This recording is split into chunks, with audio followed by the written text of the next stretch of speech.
Spoštovani in dragi vsi, naši gostje iz tujine, danes imamo med nami 9 gostov in gosti, seveda, iz 7 evropskih držav. 8 jih je v vlogi nacionalnih koordinatorjev za implementacijo evropskega programa za učenje odraslih, torej naših kolegov v tem projektu, ki teče od leta 2012 in se bo nadaljeval, kdo ve, do kdaj. Vsekakor je v pripravi nova faza za leti 2026 in 2027. Danes pa smo se zbrali tukaj na 3. forumu leta 2025, ampak ta 3. ne drži nikakor, ker niti ni 3. po vrsti v letošnjem letu, niti ni samo 3. forum, ampak je 17. Imeli smo že 8 forumov na temo različnih družbeno-ekonomskih izzivov in trendov in seveda preučevali, kakšna je vloga izobraževanja odraslih pri tem. Imeli smo 6 forumov na temo spretnosti, zelenih, digitalnih, čustvenih, medgeneracijskih, vseh mogočih smo se dotaknili. In imeli smo 2 foruma namenjena Evropskemu letu spretnosti. Veste, da se je začelo to leto maja 2023, končalo maja 2024, pa malce nas bo še danes oplazilo, kajti Evropska komisija si je vzela 1 leto časa, da pripravi poročilo. Januarja so zagotavljali, da bo do našega trenutka zagotovo pripravljeno, ampak še ni. Kljub temu bomo izvedeli nekaj podatkov iz tega poročila, ki je v pripravi. Tako, in današnji forum namenjen inovativnim učnim okoljem. Karkoli že to je.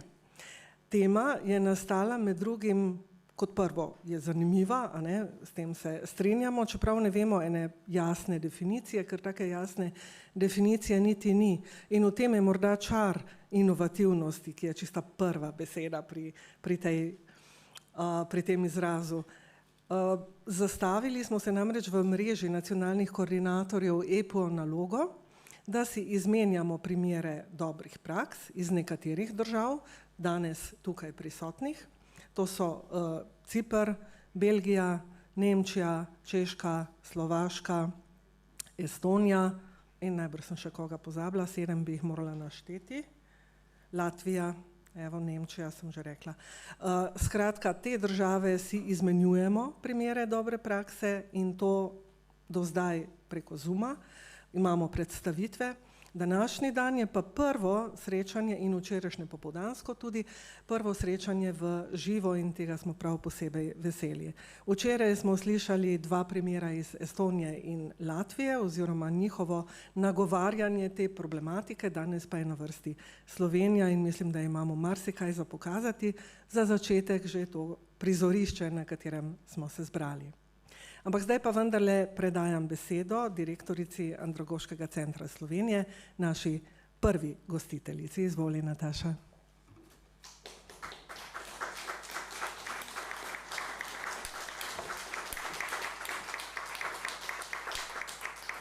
Dobro jutro, lep pozdrav. Lep pozdrav najprej predstavnikom, seveda, bom rekla, mogoče se lepo sliši medvrstniške učne skupine, medvrstniške učne dejavnosti, peer learning activities, ki mislim, da jo gostimo prvič in se zelo veliko obetamo od tega, vsem predstavnikom ministrstev, direktorici Centra Rog, Renate Zamida in seveda danes smo prav posebej počaščeni, da je med nami tudi govorec in predavatelj iz tujine, dr. Peter Sprangers. Toplo dobrodošli vsi udeleženci tule v tem čudovite centru in nadaljavo na tem 3. EPUO srečanju, ki mu danes ga posvečamo eni najaktualnejših tem, morda tudi najbolj takih intrigantskih, vznemirljivih tem v izobraževanju odraslih, inovativnim učnim okoljem. In zakaj inovativna, zakaj prav zdaj in zakaj v izobraževanju odraslih? Predvsem zato se mi zdi, ker se odrasli res učimo drugače, ker je naš svet učenja vedno povezan z življenjskimi izkušnjami. Vedno se v tem kontekstu nekaj dogaja. Naših delovnih obveznosti, v kontekstu seveda tudi družinskih vlog, v kontekstu osebnih interesov in prav tu je inovativnost tista, ki pravzaprav rešuje, bom rekla, sistem izobraževanja ali pa učenja odraslih, da je učenje potem res učenje za vse. In kaj bi pomenilo inovativno poučevati danes?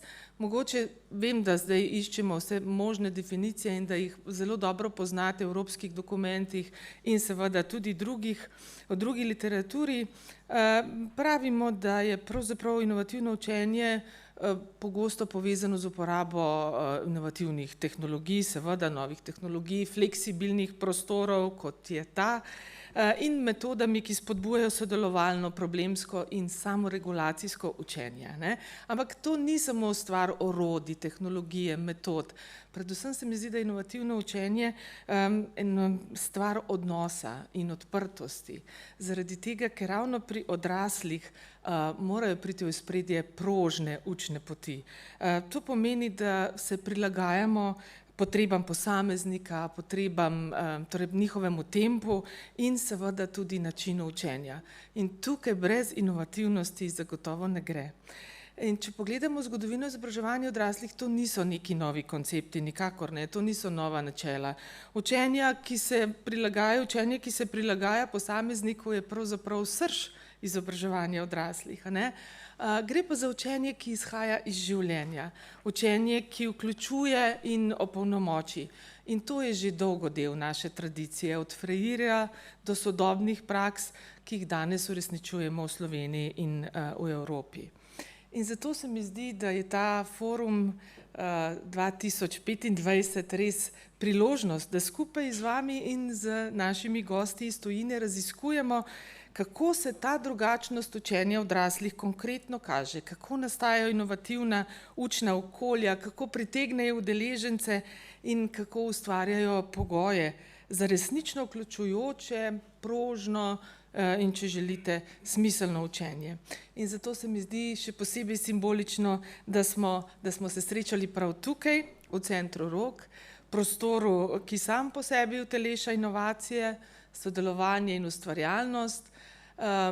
Do zdaj, pravijo, da je dobro deliti osebno zgodbo, do zdaj je bila moja osebna zgodba, da sem vedno z največjim navdušenjem v Odi, je v Helsinkih ena taka ogromna knjižnica, ki je pravzaprav tudi zbirališče in center inovativnega učenja in preživljanja prostega časa na smiselen način, ampak lahko rečem, da zdaj, ko ima Center Rog že toliko vsebine in toliko, bom rekla, preseženih ciljev, ki so si jih zadali, da pravzaprav postaja, bo zdaj počasi prekašala Odi in da postaja pravzaprav v Sloveniji en tak center učenja, kulture in nasploh, bom rekla, razvoja, ne samo mesta, ampak tudi širše.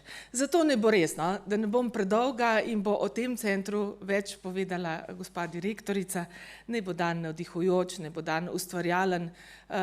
Delimo si dobre prakse, pustimo si puščati odprte stvari, kaj pravzaprav inovativnost je. Glavno je, da ustvarjamo pogoje, v katerih bo lahko vsak rekel, to učenje je zame. Torej, naj bo čim bolj inovativno in čim bolj uspešno in imejte čudovit dan.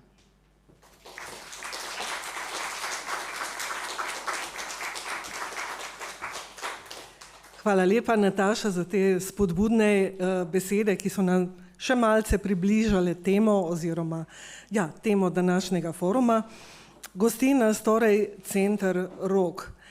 Najprej si bomo ogledali video o tem centru. Modro ste zastavili to, da ste ga pripravili v slovenskem in angleškem jeziku zaradi naših gostov. Bo danes kar nekaj vsebin v angleščini in tudi ta video je angleški. Zatem bo spregovorila direktorica Centra Rog, gospa Renata Zamida, in kasneje si bomo pogledali še en video, ki je nastal v okviru projekta EPUO in je pravzaprav intervju z enim od mentorjev, učiteljev oziroma sodelujočih tukaj v Centru Rog. Tako da najprej video, prosim.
Kot vidite, ogromno priložnosti za učenje, za druženje, sami nasmejani obrazi.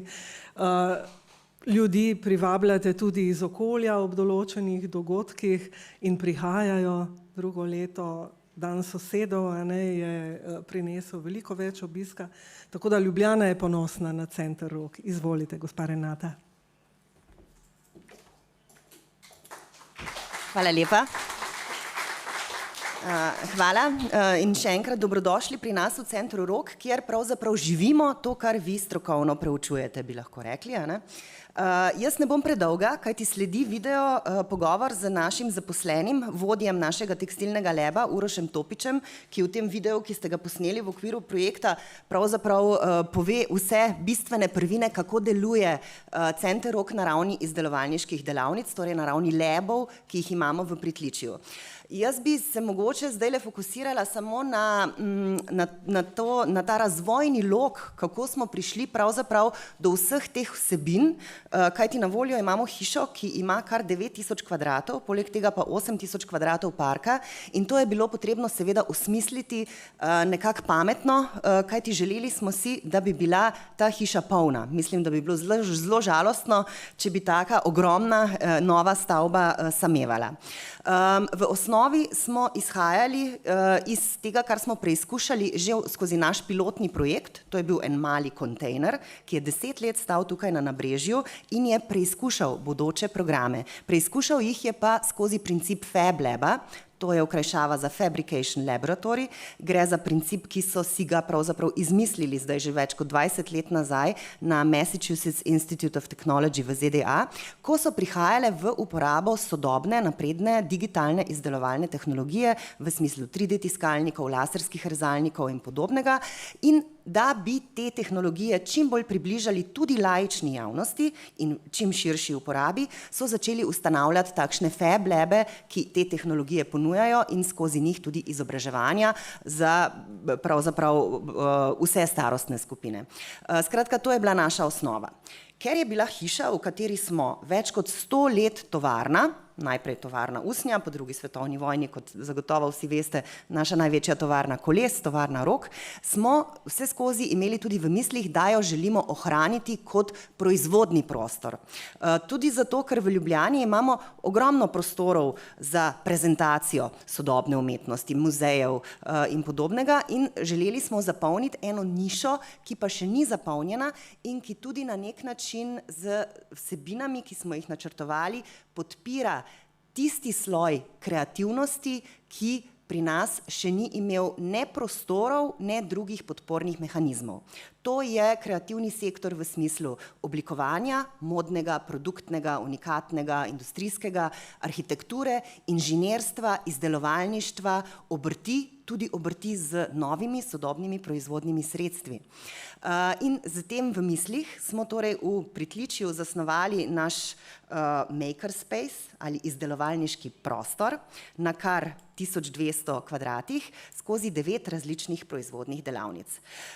Želeli pa smo, da te delavnice ne bi bile namenjene in na voljo samo profesionalcem z teh ciljnih področij, ki sem jih prej naštela, ampak da bi bile na voljo čim širši javnosti. Zato smo te delavnice odprli navzven, mi delujemo na osnovi članstva, vstopiš skozi zelo nizko članarino, potem pa lahko se udeležuješ kuriranih programov, delavnic, tečajev, tudi izobraževanj v smislu uporabe naših strojev ali pa hodiš k nam kot samostojni uporabnik z uporabniškim paketom in delaš na svojih lastnih projektih. Ne vem, pri nas imamo tudi kakšne mikro, male podjetnike, podjetnice, ki izdelujejo linije tam nekje do 50 kosov in tudi za take profesionalce je ta prostor zelo dobrodošel. Zdaj, kako tak nov prostor, velik prostor in sploh na severni strani s tem steklenim prizidkom, precej bleščeč, odpreti ljudem, da ne bo nihče imel težave stopiti čez prag. To smo naredili skozi več, bom rekla, orodij. Eno izmed glavnih je knjižnica. Direktorica je že prej omenjala Odi v Helsinkih. Zelo podoben primer je nova, največja glavna mestna knjižnica v Stockholmu. Obe imata v sebi združen ta princip, da knjižnica gosti ne samo prostor za druženje in preživljanje prostega časa, ampak tudi izdelovalniške prostore. Neke vrste delavnice, nekaj podobnega, kot imamo mi, ampak na manjši, nekako pomanjšano, bolj small scale. In tudi mi smo si zelo prizadevali, da bi v hiši imeli knjižnico. Tukaj v prvem nadstropju, če se boste v pauzi ali pa po dogodku sprehodili čez do spodnjega zahodnega vogala hiše, imamo 300 kvadratov popolnoma splošne knjižnice, nove enote mestne knjižnice Ljubljana. Zakaj? Knjižnica mislim, da je najbolj demokratična inštitucija, kar si jih je človeštvo kadarkoli izmislilo. V knjižnico ima dostop kdorkoli. Ne glede na starost, spol, izobrazbo, videz, nič ni važno, v knjižnico lahko vstopiš in si izposodiš karkoli si želiš. A je to Viktorija Holt, a je to Hegel, noben ti ne bo rekel, ta knjiga ni zate in tako naprej. In na enak način delujejo tudi naše delavnice spodaj, zato je bil to en tak zelo dober način ljudem predstaviti, kaj to sploh je. Ker takih delavniških prostorov, sploh kjer jih je 9 na enem mestu pri nas in daleč naokrog ni nikjer. Tako da smo na principu uporabe knjižnice ljudem približali tudi princip uporabe teh naših delavnic, v katerih je dobrodošel kdorkoli. Če želi priti soseda Strubarjeve gravirati srčke v kamenčke, ji ne bo noben rekel, da je to kič, da to ni art, ona je enako dobrodošla kot mogoče naš profesionalni uporabnik zgoraj z drugega nadstropja s profesionalnim projektnim studijem, ki prototipira lupino za svoj nov dizajnerski stol. To smo hoteli doseči in knjižnica je en tak dober princip, kako to razložiti. Drug razlog, zakaj pa je tako fino imeti knjižnico v hiši, pa je, da knjižnica celotno hišo kot prostor, ki je v osnovi namenjen dizajnu, arhitekturi in podpori tem področjem, da knjižnica tak prostor dekodificira, dobesedno. Knjižnica ga razpira. V Center Rog tudi zaradi knjižnice vstopa marsikdo, ki bi sicer imel težavo prestopiti prag takšne hiše. Kot vemo, ima marsikdo težavo prestopiti prag sodobne galerije umetnosti, muzeja sodobne umetnosti ali pa kaj podobnega, ker si misli, to ni zame, sem hodijo sam ljudje, ki se oblačijo tako pa se ukvarjajo s tem pa s tem, in tudi to smo mi želeli preseči. In tudi na račun knjižnice pa seveda kavarne in te terase in tako naprej, nam je to uspelo. En pomemben moment tudi v tej zelo splošni uporabi tega prostora je pa ta steklen prizidek, v katerem ste se tudi družili ob prihodu. Ta prizidek je po celotni vertikali gor do 3. nadstropja odprt in dostopen komorkoli. V vseh možnih kotičkih imamo mize, imamo stole, pri nas imamo dnevno več kot 500, večinoma zdaj v spomladanskem času mladih, učečih se, posebej za maturo so se veliko pripravljali tukaj, skupinsko se učijo, individualno se učijo. To je prostor, ki je veliko bolj sproščen kot kakšne knjižnične čitalnice. Lahko si prinesejo pijačo, hrano, lahko imajo telefon na mizi, lahko klepetajo z sosedom, lahko se sezujejo, poležavajo. Vse to je tukaj dovoljeno. Prihajajo tudi ljudje, ki tukaj delajo, ki se stankujejo, ki enostavno preživljajo del dneva tukaj in to je nekaj, kar hišo dela zelo živahno, kar tudi nam olajša delo. Konec koncev, če je hiša polna, obstaja tudi na enem nivoju en tak socialni nadzor, in smo mi veliko bolj brez skrbi. In vse te vsebine, torej ne samo skupnostne delavnice v Pritličju, delajo zdaj to hišo leto in pol po odprtju, šele leto in pol smo odprti, res živahno, polno in odlično obiskano. Nam je uspelo v letu pa pol pridobiti že več kot 3000 članov. Zdaj, če pomislite, koliko je v Ljubljani prebivalcev, mislim, da je to zelo lep dosežek. In člani so na različnih nivojih. Ni nujno, da vsi intenzivno hodijo na tečaje in delavnice v naše lebe. Nekateri so člani zato, ker nas podpirajo. Nekateri so člani zato, ker imajo 10% popust na kavico, pa na vse druge trgovine in storitve pri nas iz zelo različnih razlogov. Kar smo pa tudi opazili, pa je, da je zelo pomembno ponujati vsebine, ustvarjalne, kreativne vsebine, tudi za take, ki si ne morejo privoščiti plačati delavnice, plačati tečaja, kljub temu, da smo javni zavod in so naše cene še vedno na enem zelo, zelo dostopnem nivoju, ker smo subvencionirani. In zato smo že od začetka začeli uvajati krožke ali meetupe. O enem izmed njih bo govoril kasneje v videu tudi Uroš, ampak ti krožki so en odličen pokazatelj, kako se tudi znanja medgeneracijsko prenašajo. Imamo krožek klekljanja, imamo krožek kvačkanja.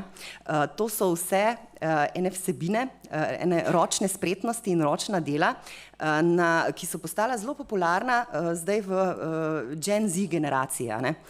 Mi imamo doma eno 20-letnico v zgodnjih 20-ih, mikrobiologijo študira, ampak ona štrika, v vsaki čakalnici, pred vsakim izpitom, ona hodi na tečaje dela z glino, ker jo to pomirja in nekaj drugega.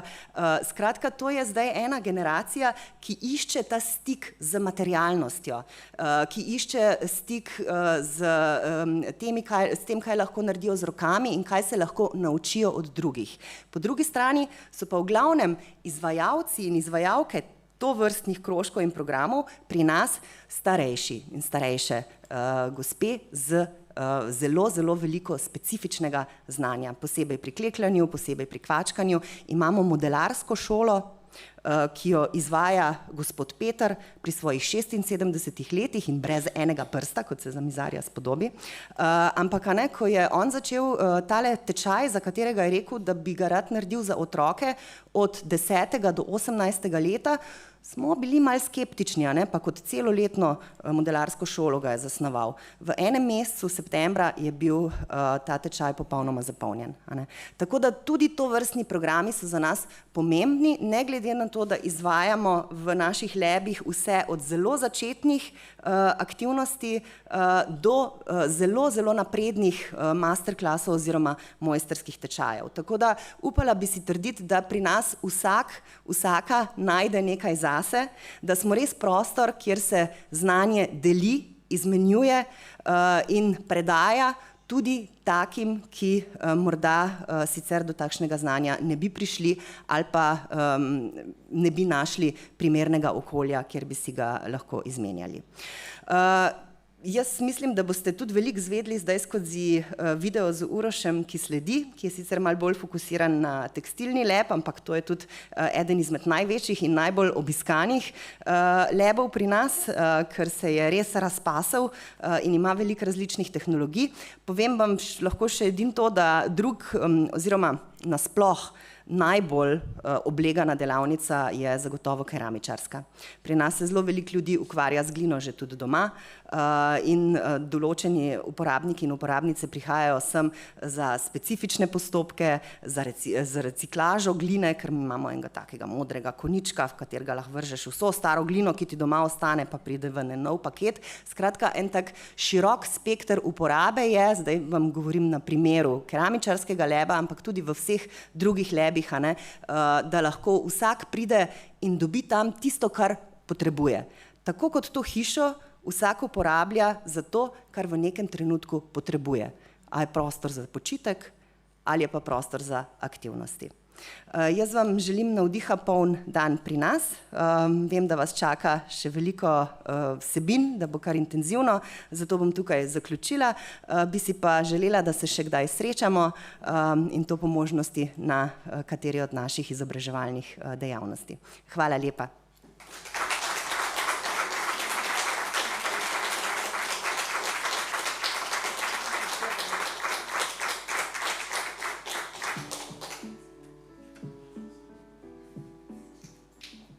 Torej v tekstilnem labu konkretno, tako kot v ostalih labih, prispevamo z organizacijo tečajev, delavnic, krožkov, torej raznih srečanj, kjer se lahko udeleženci in udeleženke priučijo novih tehnologij, novih ročnih spretnosti.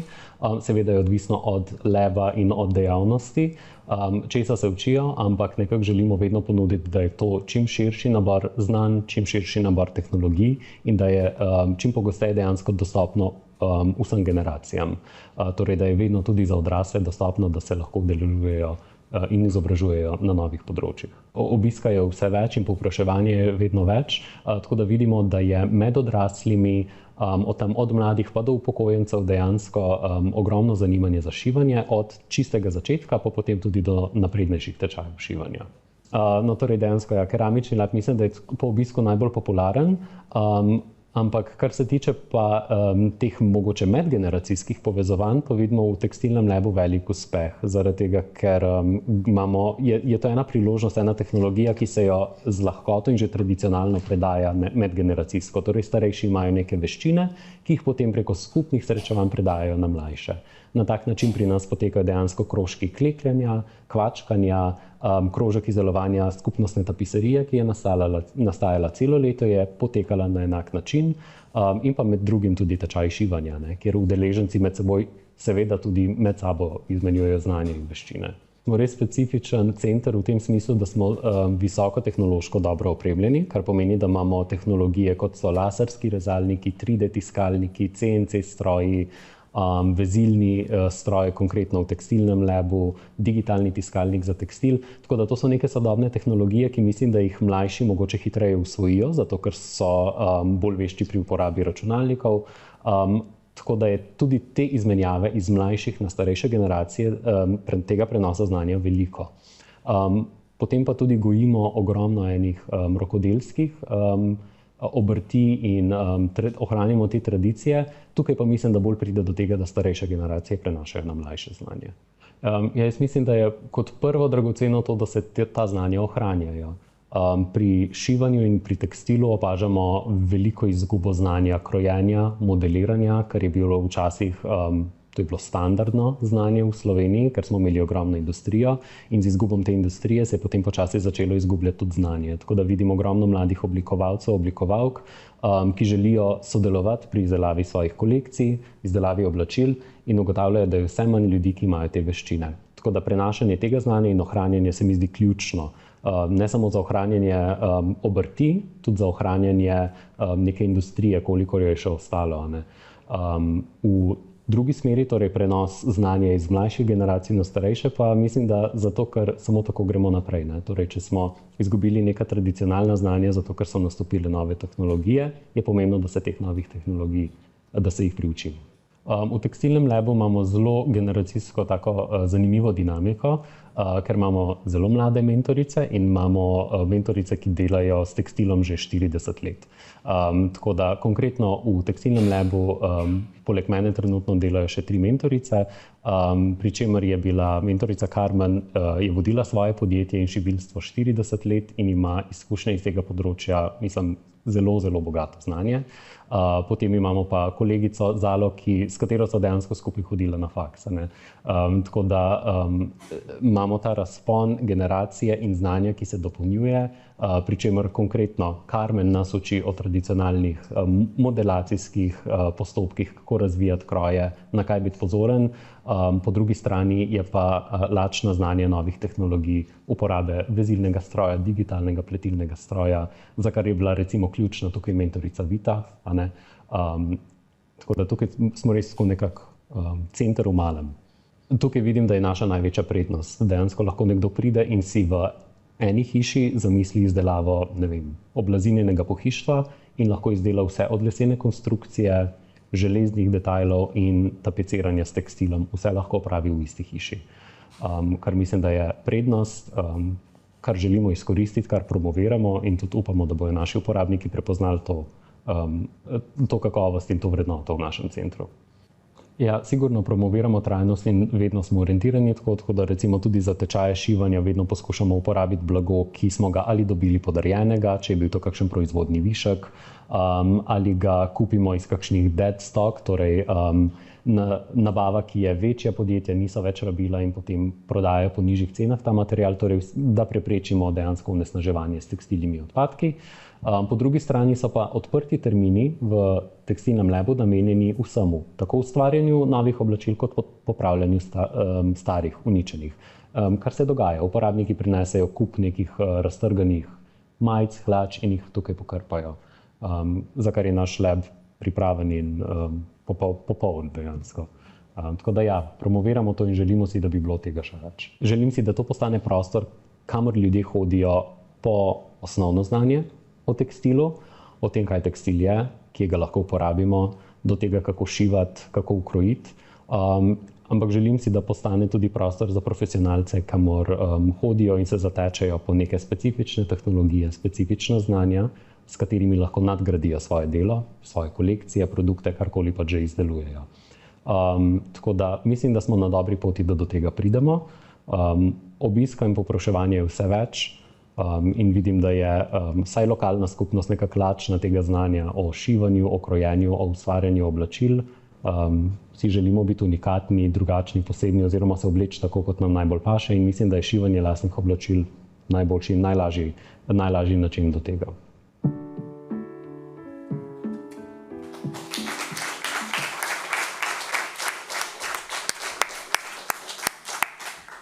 Lepa hvala Urošu, žal danes ni mogel biti z nami, je pa bila na drugi strani mikrofona magistra Maja Novak, naša zunanja sodelavka. Maja, si tukaj? Ni še, se nam bo kasneje pridružila.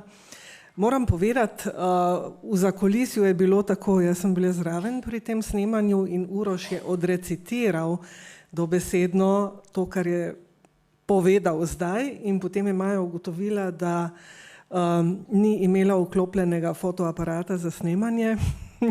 In potem sem jaz šla in sta vajo ponovila in kot vidite, odličen nastop in se sploh ne čudim, da dekleta, mlajša in starejša dobesedno derejo v to tekstilno dejavnost, a ne, Tina? Ob tej priložnosti še pozdravljam gospod Tino Dev, ki je naša sodelavka ves čas pri pripravi tega dogodka, vodi PR tukaj, a ne, pa še marsikaj. Res je odlično vse teklo. Rožleta, a ne, Franci in Darjan, ki je včeraj zamenjal en kabel, ki je menda pregorel, tako da tukaj v Rogu vse brezhibno deluje in je silno zanimivo in se mi zdi, da po tem dogodku se jim bo članstvo še malce povišalo upravičeno. Tako, zdaj pa prehajamo na naslednjo točko programa dopoldanskega, potem bo že kar kosilo in ogled razstave, kot ste videli v programu. In sicer pozdravljam doktorja Petra Sprengersa, prihaja iz Belgije, kar naprej me mora popravljati, zato ker jaz tudi mislim, da prihaja še iz kakšne druge sosednje države. Spoznali smo ga na enem od PLA-jev, ki ga je organizirala naša kolegica Karin iz Flandrije, takrat sva bila z Darjanom na tem dogodku in takoj nam je bil simpatičen.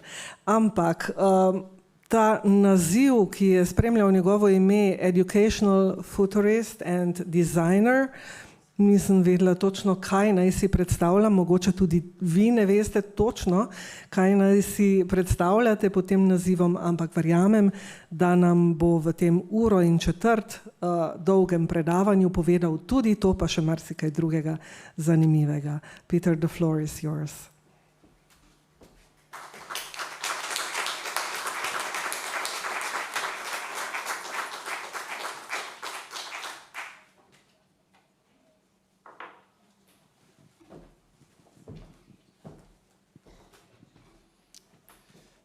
Thank you very much for the kind invitation to invite me here to share some ideas and some insights on innovative learning environments. I'm Peter Sprengers, I come from Belgium and I live in parallel worlds, which means that I have a mixed career. Part of my career I'm an academic, I'm professor and scientific researcher. I will talk about that later on. But I'm also an educational entrepreneur. I have an educational design company in which we consult and advise school institutions in Flanders and in the Netherlands with the most complex transitions, the most complex wicked problems. Thank you very much. I'm going to share some ideas on, let's call it the title, Ode to Stunning Learning for All. And let's first start with my personal mission. This is what my mission in life is. How can learning be so fantastic that you never want it to ever stop in the world? So how can we prepare people for a delightful life of lifelong learning so that they never stop learning? And as a professor, I can say that I work with people in their early 20s. And some of my students say, Professor, I hope that I will get my bachelor or my master degree very fast. Then I'm finally done. And then my heart breaks, but because then I think, how are you going to learn the next 60 years of your life? And that's what I find important. How do we prepare people for a lifelong of delightful learning? That's what brings me in academic context of research and teaching, but also in the wild, in school institutions to help them transform their educational systems. Maybe I want to start, and that's maybe a small surprise, only 1 or 2 minutes, Can you please team up with the nice neighbor you're sitting? You have a nice neighbor. And please talk a little bit about this only question. When was the last time you took a giant leap with regards to your personal development?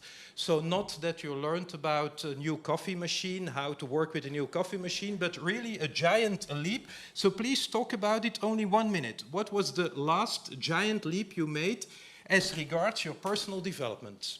Share some ideas, please.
I'm really sorry.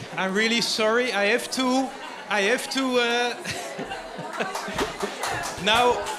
Yeah, I'm really sorry. I have to intervene. But this is a very good example of what's an important characteristic of an innovative learning environment. In innovative learning environments, we also have meaningful conversations about learning. And now I want to go into the audience. If you don't feel comfortable, that's not a problem for me, but I only want to hear 2 examples of when did you take your last giant leap as regards your personal development. Making this learning experience discussable is very important in an innovative learning environment. Who wants to share an important giant leap? Who wants to share one? Please in English, because I don't understand the Slovenian language. It would be a little bit difficult. Can I come to you? Is it possible? You want to share a giant leap you made as regards your personal development, please? Maybe it will be interesting, I don't know. Well, the first and the last and whatever, I need to stand up. I mean, it's from behind you, the signs that I got. So it's from 2019, but it's continuing process. Actually, it's a systemic constellation. I don't know if you heard about it.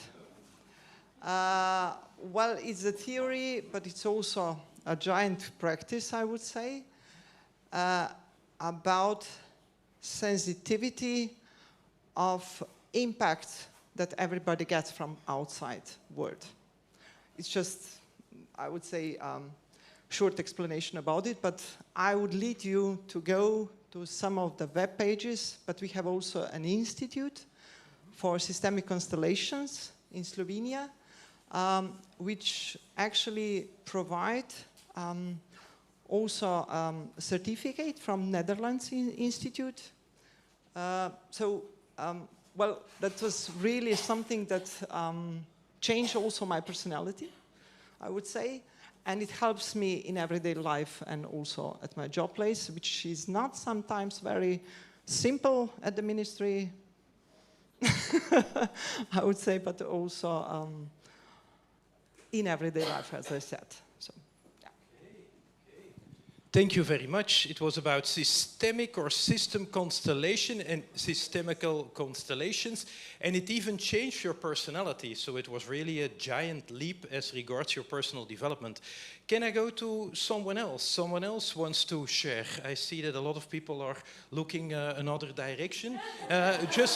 Just one final one. It can be something small too.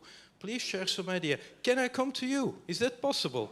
To share something, a giant leap as regards your personal development. Do I have a choice? Well, it's not really regarded to any or related to any work experience. I would just say getting out of school in 2024, starting to work and living on my own with my wife, you know, adultery, responsibility, all these things I just heard from my parents, I would say, up to that. Very interesting. You had, let's say, a very special moment in your life, starting to work, starting to live together with your wife, going away from the home with your parents. It was also a giant leap. So these meaningful conversations about learning are very important in an innovative learning environment. But what we mostly see is that always the starting point of learning is astonishment. It means that you are very curious about something, that you want to know more about it, and that's the starting point of learning. And probably you know this guy. It's Mr. Spock from Star Trek, and you probably know that he doesn't master human emotions, so that's a little bit special. And when he looks at the behavior of human beings, he always says, this is fascinating. So this fascinating point of view, or this fascination mindset, is very important when we look at adult learning. Because I will share some examples of adult learning in Flanders, the way we organize this adult learning, and then probably Mr. Spock would always say, this is fascinating. I give you some examples. Most of the adult learning in Flanders is still being practiced in very traditional classrooms. I will show you some pictures of these very traditional classrooms. And this brings a lot of problems because adult learning can also be practiced in all other types of learning environments. Another fascinating thing in Flanders is that we organize this adult learning in very big cities, which means that people who come from the countryside, because of the lack of public transport, cannot follow these courses because they cannot go back home in the evening because the buses will already be gone.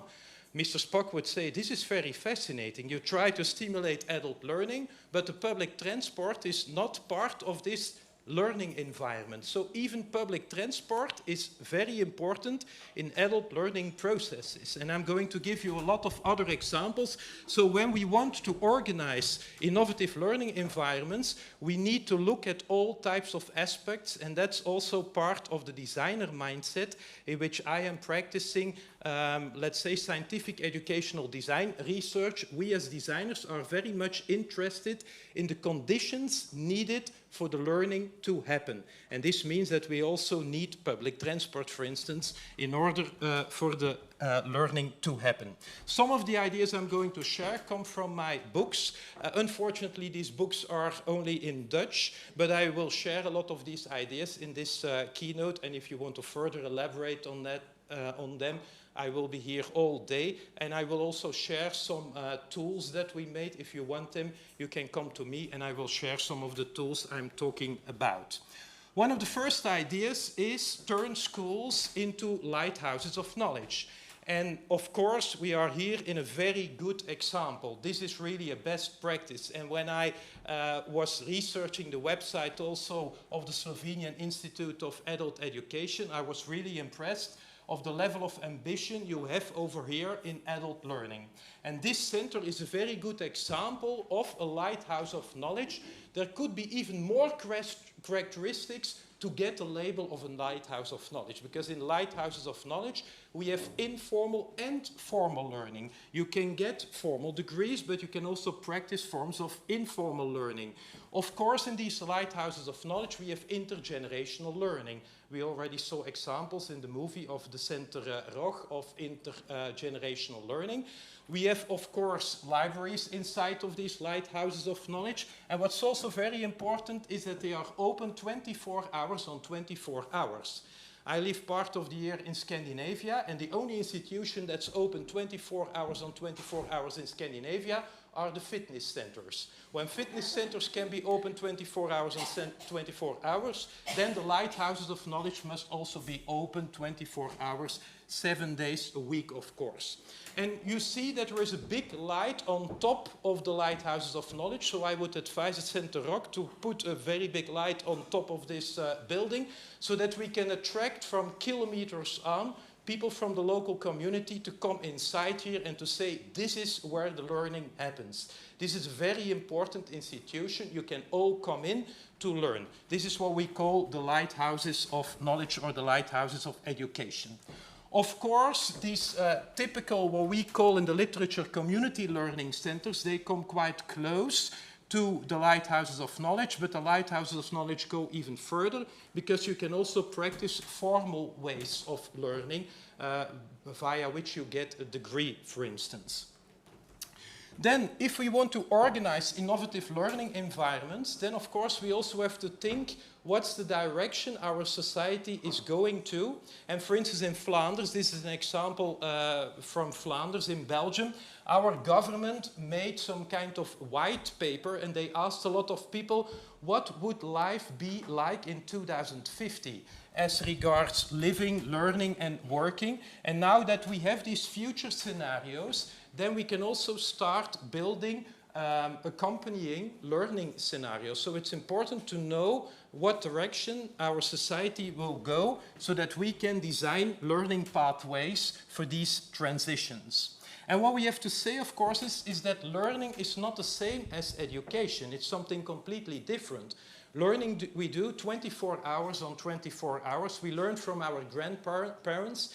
I also have a non-voluntary organization with socially disadvantaged youngsters, and there I see that youngsters also learn a lot in criminal activities. I even have youngsters who I could put in front of my aula as a professor, because they could teach to my students on entrepreneurship. So learning happens everywhere in society, but we have to know that schools are educational systems, which means that we put the learning in specific systems, that these schools take a unique position in our society, because they are one of the only places in which we can practice democracy, and they are also safe places for experimentations. So schools are needed. These institutions of institutionalized ways of learning are really needed in our society. So then we come to maybe a philosophical part. What is learning then? Well, learning is a change of thinking in our mental conceptual structure, but it always happens in interaction with the world, which means that it's important to collaborate with other human beings. And I have to admit, and this is not so nice, that this is a lot under pressure in Flanders at the moment. This is not so nice to say, but our Minister of Education is really cutting down a lot of the budgets in adult learning and adult education. And this is a pity, because she's only focusing now mostly on primary education. And this means that maybe some of these things are going to be lost. And we saw it in the movie of the Center Rog, for instance, transfer of cultural capital from one generation to another one. You were talking about old textile techniques. When I live in Sweden, I see techniques for how you smoke a salmon in a natural way, in nature, how you do it. And we have a lot of old guys who teach it to younger people, but they don't learn it at school, and it's not on the internet. So we need to transfer this capital from one generation to another one. Of course, we can also have learning for adults in a functional way, and that's what our minister is focusing on, bringing people to the labor market, professional skills, of course, to get a job and to get a degree. This is also important, but there are also other things like subjectification, and I think this is one of the most important reasons for adult learning, being able to stand freely and responsibly in the world. Who am I? And what do I want to be in this world? And this is also very important in adult learning. But when we go to some of the big tech companies in the world, like for instance Google and other big tech companies, they say we don't need schools anymore. We don't need educational institutions anymore, because they say to my students, you don't need a college degree anymore. Come to our Google Academy or our Google University and you will learn everything. And I have to admit on social media that my students are very proud if they get a credit from the Google University and that they don't put it on social media if they get a credit from my university. But this is interesting to see that these big tech giants say that we don't need college degrees anymore. So how are we going to support people in order for lifelong learning? The first thing I want to talk about is lifelong learning nowadays maybe a literacy dimension? This is very important. Are we talking about lifelong learning as a literacy dimension? Is it needed in society in order to understand the complex transitions that we are facing nowadays in our society? When we were talking about literacy, we were only talking about maths and being able to read and to write. I think this is a new literacy dimension and that this is very important in our human lives. And this means that we have to be careful that we don't become obsolete, because we see a lot of people in society who don't understand all the complex transitions anymore. And the government, for instance, in Flanders say that we need to engage in technological evolutions, but there are a lot of people who don't understand these technological evolutions and who are not able anymore to book an appointment in the hospital. And then they say, can't you ask your son or can't you ask your daughter? And this is not okay. So we have to be careful that we don't become obsolete like this young lady. She's not obsolete.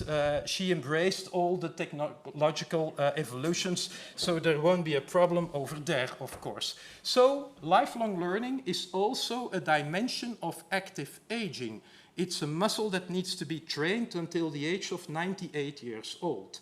And we have to support and prepare people for this active aging.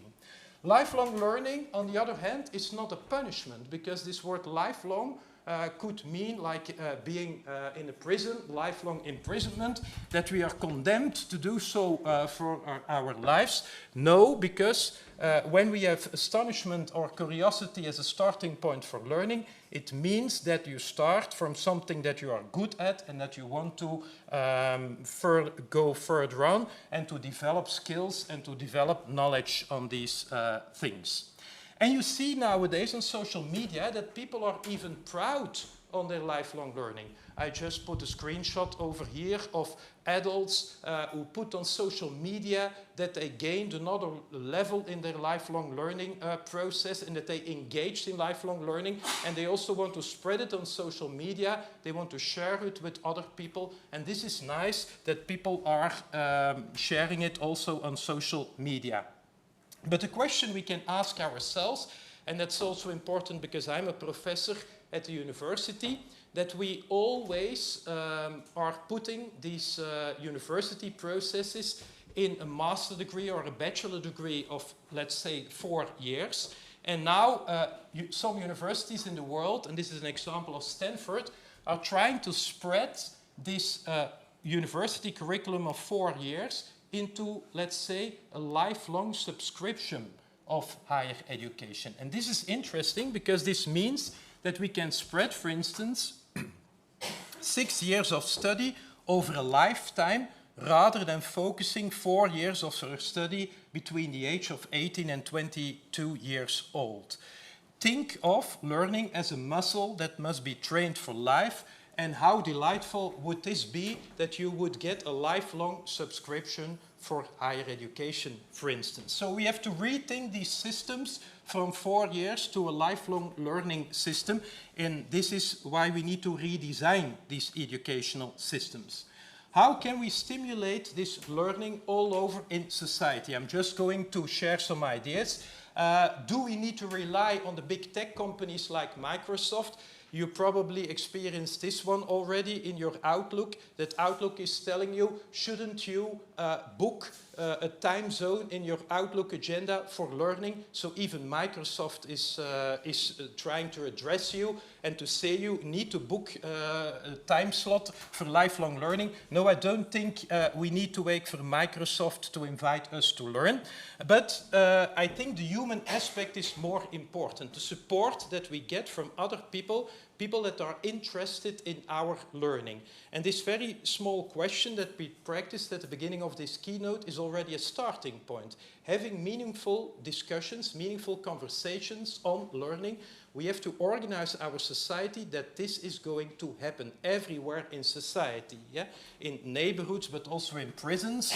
We need to support people and to talk about this learning. And of course, some of you might have heard about this experiment of Sugata Mitra at the countryside of India. I see a lot of people, and he put computers in the countryside, and there he saw that the differentiating factor was the grannies, the grandmothers, who stimulated the learning of the children by asking them questions. What is happening? What are you doing? Can you do this again? So the grannies were very important in the learning process of these children. It was not only the didactics of the computer packages of learning, but it was more the relational component that had a differentiating factor on the learning of these children. You probably also know this motivation theory on learning, or which can be adapted in the context of learning. And there we see that the support is so important. We had very interesting scientific research in Belgium in prisons. And the research question was why is it so difficult to learn in a context of detention, in a context of a prison? Because you could be cynical and you could say, when you are 14 or 15 years in prison, well, this is the time of your life to learn. You have all day long to learn. You can thousands of books, but we see in prisons that it's extremely difficult to learn. And the scientific research of the VUB in Brussels showed us that it was because of the lack of the relational component, because no one is interested in your learning. And the difference was made by a human guard, when you had a human guard entering your cell and asking you, what do you want to learn? On what topic do you want to learn? When are you going to subscribe? When the human guard is supporting you, then the learning is going to happen. When you don't have a human guard, the learning is not going to happen. So we need to organize our society. We need to be able that everyone is interested in the learning of other people. And there's a lot of scientific research on this topic, also in an academic topic, that, for instance, the relationship between professors, between teachers and students is very important in the learning. I already had a lot of students who told me, well, professor, I'm really not interested in this specific topic that you are teaching on, but because of you, I'm going to study this topic. I cannot make it if I don't have good grades. This means that the relationship is very important in the learning of people.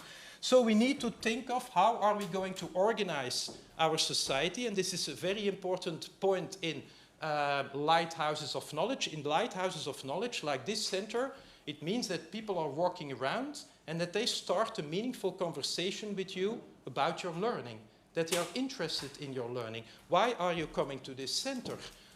What topics do you want to learn on? The starting of these conversations are very important in order to leverage the learning of people. So that's important. And then I have a very interesting case of a very small local community in Flanders. It's only a local community of, let's say, 5,000 inhabitants. It's the city or the local community of Kasterlee. And they asked my company of educational designers. They are also a school council, which means that this local community has 2 primary schools. And they asked me, are we still competent enough to manage 2 primary schools? Because we are local politicians, we don't know anything about education. Or is it better that we transfer these schools to another school council because we don't know if we are competent enough? these were very, very smart politicians asking themselves if they were able to manage a school. But we asked them, can we go a little bit broader in our research? And can we not only focus on these 2 primary schools, but can we also challenge you as politicians to see how you can be supportive as local community for the learning from the birth of your citizens until they die? And this is a very important and interesting research project. And all the politicians said, whoa, this is an interesting question. We've never been thinking about it. And then we made a lot of possible scenarios for stimulating the learning of the inhabitants of this small community from the cradle to the grave. And not only focusing on the management of a primary school, for instance. And now they have an elderman for lifelong learning. They never had it. And now they are really becoming, let's say, a lifelong learning stimulating city. And you know, of course, of the UNESCO initiative of trying to build all over the world a global network of learning cities. This is very important, that local communities stimulate the learning of their inhabitants, because learning is oxygen. This is very important from the cradle to the grave. And you see that's already happening, because this is an example from the Netherlands, also a local community, Os. And I found this very intriguing, because they have a job offer for a project manager for the learning city Os. And you see on what 4 dimension this officer or project manager is going to focus. They are going to focus on an open badge passport. They're going to focus on building networks and ecosystems. So it's already happening, for instance, in Os in the Netherlands. But local communities can go further. They can also invest in welcoming and engaging learning infrastructure. This means, in my vision as a designer, that, for instance, sports halls are not only to practice sports, but in the entrance hall, for me, there must be learning activities. Because when parents come in to wait for their children after the sports activities, I want the parents to be stimulated to learn, for instance, on new societal evolutions. We can put all kinds of educational boards all over every public infrastructure in order to stimulate people to learn and to take them into societal evolutions. And this also means that I'm challenging also the government bodies in Flanders, that in the future, in every policy making, there must be a government paragraph. I call it the government learning paragraph, because governments have a responsibility. Every governing authority has the responsibility to think of the learning of the citizens when they want to start complex transformations and transitions in the society. If they want people to engage, for instance, in technology revolutions, then in the policy making, politicians need to have a learning paragraph. How are we going to take our inhabitants in these transitions, and what learning stimulating activities do we need to induce in order for these transitions to make them happen?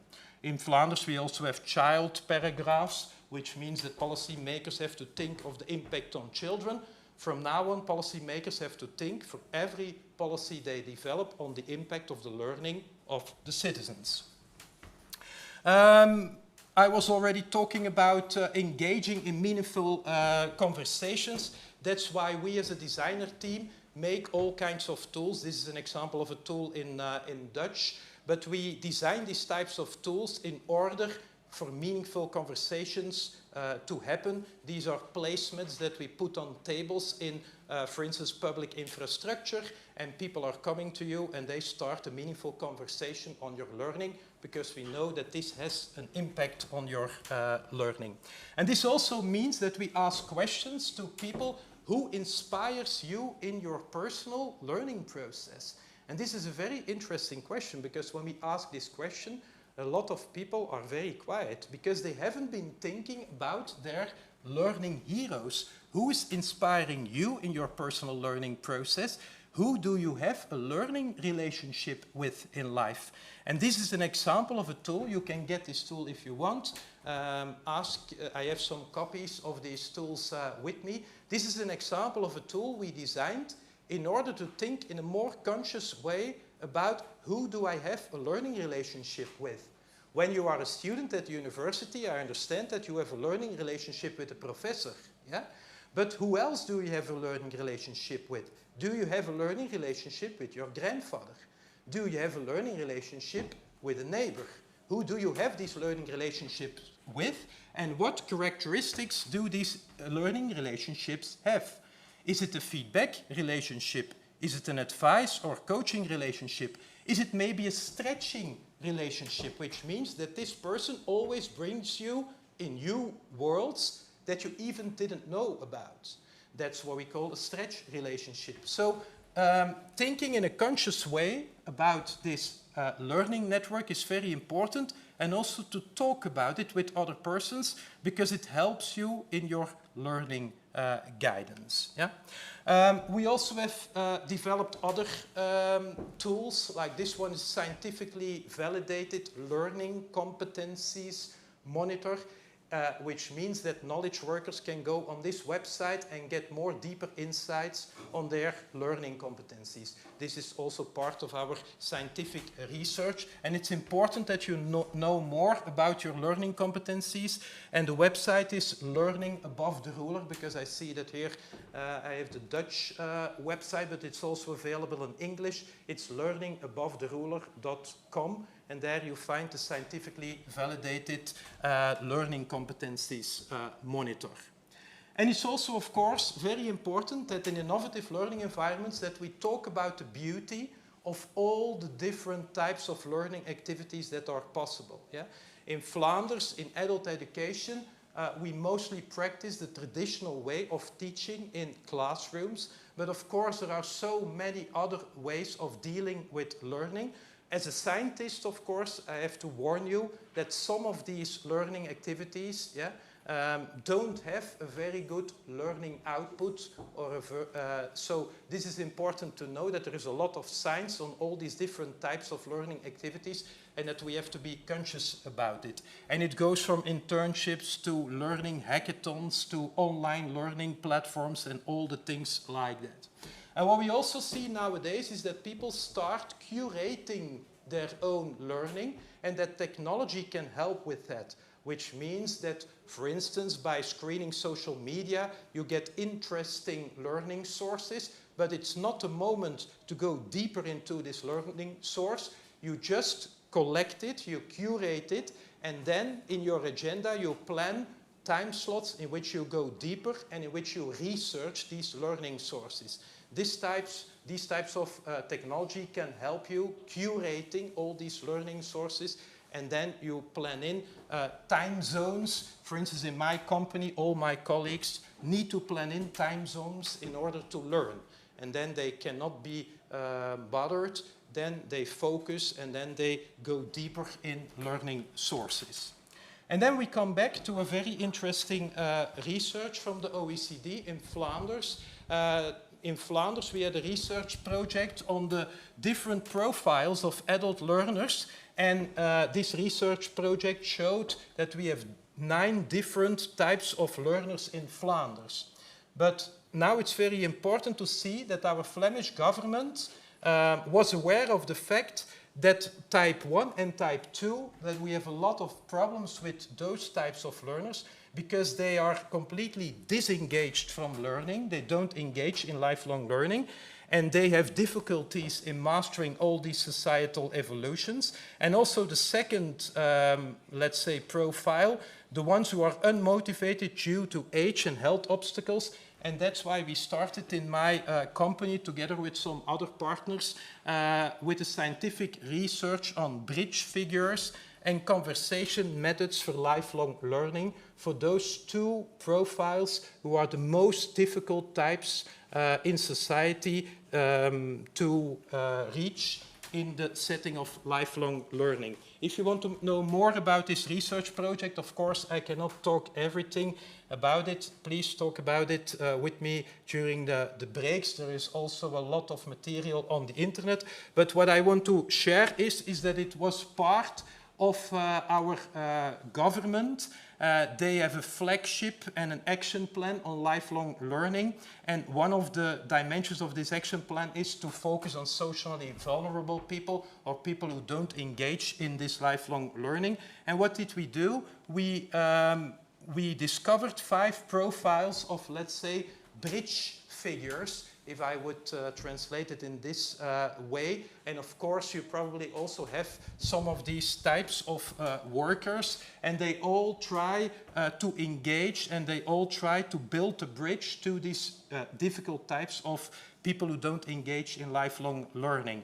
The different profiles are very detailed, and we see them all over in society. But what I also want to say is that we developed a model with 8 dimensions on a learning for people to go on a learning adventure. And this is also important for you to know, is that we developed a lot of placemats in order to start a conversation with these vulnerable learners.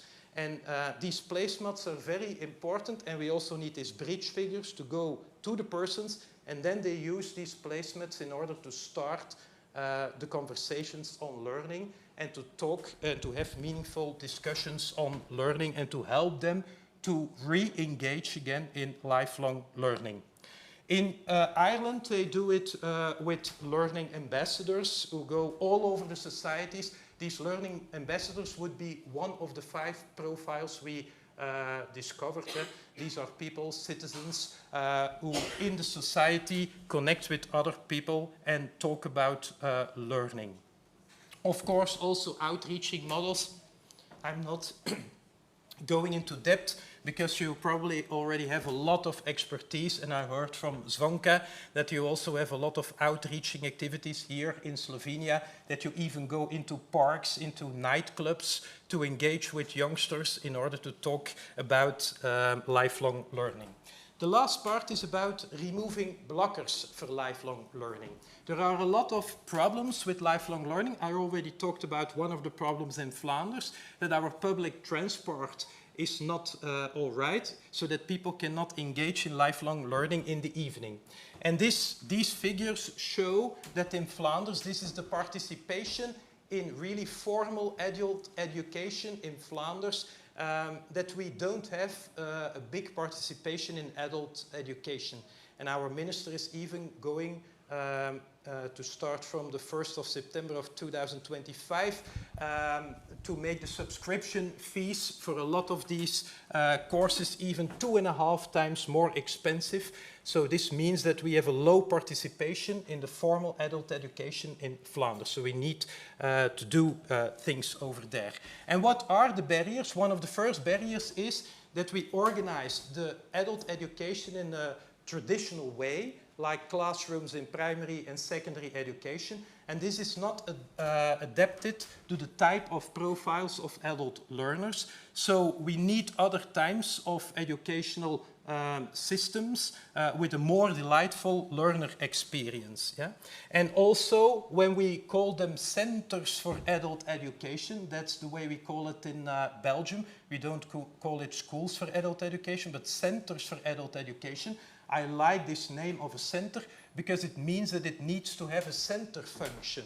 And a center function is something else than a school. I think this Rog Center is a very good example. Everyone can walk inside.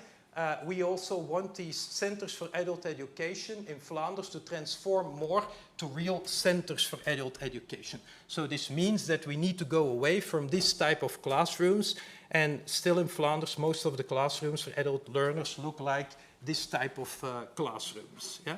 This also means that we need to make learning visible in the society. And this is a good example of a center of adult education in Flanders. They go on markets, they go inside the society to promote learning and to make learning more visible. And they even see the city as a learning laboratory, so they go out of their classrooms. They also learn in the city, and this is very important to make the learning visible. The centers of adult education need to outreach and go outside of their buildings. Yeah? Other barriers, I already talked about it, are public transportation, centers that are not accessible for everyone, etc., etc. And then I want to go to some examples with a lot of pictures on very innovative learning environments. I've been experimenting as a scientific educational design researcher a lot with these type of innovative learning environments, and I will show you some of these innovative learning environments. But before that, I need to focus on the 3 dimensions of learning. We learn as individuals, but we also learn in teams in a collaborative way, and sometimes we also learn in organizations. Most of the times we think about professional organizations. And I always need to link with science, and this is very interesting scientific research, because we already know from science the differentiating factors in order for team learning to happen. And there is a lot of science on the communities of practice, so it's important to engage also with this scientific research. It's scientific research from my colleagues from the University of Antwerp, from Piet van den Bossen. And in this research, we already know all the things we need to work on in order for team learning to happen. And it's a lot of differentiating factors. I also wrote a book about it. It's called Team School. It's on professional learning communities for teachers and how we need to design these professional learning communities in order for team learning to happen. And what we know from science is that team learning is one of the most effective ways of learning. So we need to organize more learning communities all over our society. We also make tools. People who are interested in this tool can also ask a copy. I have some copies with me. This is also another tool for organizations to think about how they can design a more effective learning environment. It can be for companies, but it can also be for schools, it can be for government bodies. So these are, let's say, the connecting and differentiating factors we know from science on which you have to work in order to design a very effective learning environment, for instance, for your co-workers. So if you want a copy, ask a copy for me. And then we come to these innovative learning environments, very effective adult learning environments. And what we have to say is that there is already a lot of science on these types of effective adult learning environments. And here you see a lot of characteristics, design characteristics that are needed to build these innovative learning environments. It's not just about doing a funny experiment, but it's about real conscious design and knowing what the differentiating factors are in order to design these environments. And you see some. The environments need to be flexible, accessible, and relevant to real-life contexts. Yeah? They need to be supportive of autonomy so that adult learners can make some choices. You were already talking about self-regulated learning. That's important for adult learners. It also needs to incorporate social interaction and peer learning. Think of the prisoner who has a lot of difficulties in order to learn because no one is interested in his or her learning. He doesn't have meaningful conversations on learning. It needs to blend formal, non-formal, and informal learning opportunities. Yeah? And it also needs to support personalized and adaptive learning pathways. And I'm also going to say you that there is already a lot of research, because we also have many scientific researchers over here. You see that there are already a lot of publications and numbers of researchers who are doing research specifically on the effectiveness of learning environments in education for adults. So there is a lot of science on this topic. And for scientists, it's important to search on innovative learning environments, referring, and here you have some kind of definition of an innovative learning environment. referring to non-traditional educational settings like a traditional classroom that integrate flexible spatial designs, and I will show you some pictures, and advanced technologies to enhance teaching and learning. So that might be a definition of what we call an innovative learning environment. And therefore we need, of course, a lot of creativity, and I will show you some pictures now. Learning can happen everywhere. I'm the professor in Antwerp in Belgium who is already teaching now for more than 7 years in a nomadic way, which means that I never teach at the university campus. I was the only professor, but now I already have a lot of colleagues joining me. I go all over in society to teach with groups of 100, 150 students, and I made an educational concept of it. I also did a lot of scientific research on this concept, and it's a concept called nomadic learning. So I go in society to all kinds of spaces with my students, and now I'm even in the stage that my students need to find the spaces. I don't search for the spaces, so I tell them, if you want education from me as a professor, you need to find a space in society. And they all go in the society. For me, it's in the city of Antwerp. And here you see an example of a site for the circular economy. It's a container, a village, where I used to be with students. This is also an example of a greenhouse in which I have been teaching for 2 years. And the problem was that I couldn't get my students away anymore from my classroom. They wanted to stay until 11 o'clock in the evening. And at the university, they all want to go out of the university as fast as possible because they want to go to the fitness or do other things. They just consume one lecture and then they go out of the university. So the campus is not a place to stay anymore. In my nomadic places, the students want to stay all day and even all night. So that's what I call the lighthouses of knowledge. And in the COVID times, I needed to go to another dimension because probably it was the same in Slovenia. All the university campuses were closed by our Minister of Education, which meant that we came to a very sad situation of only online learning.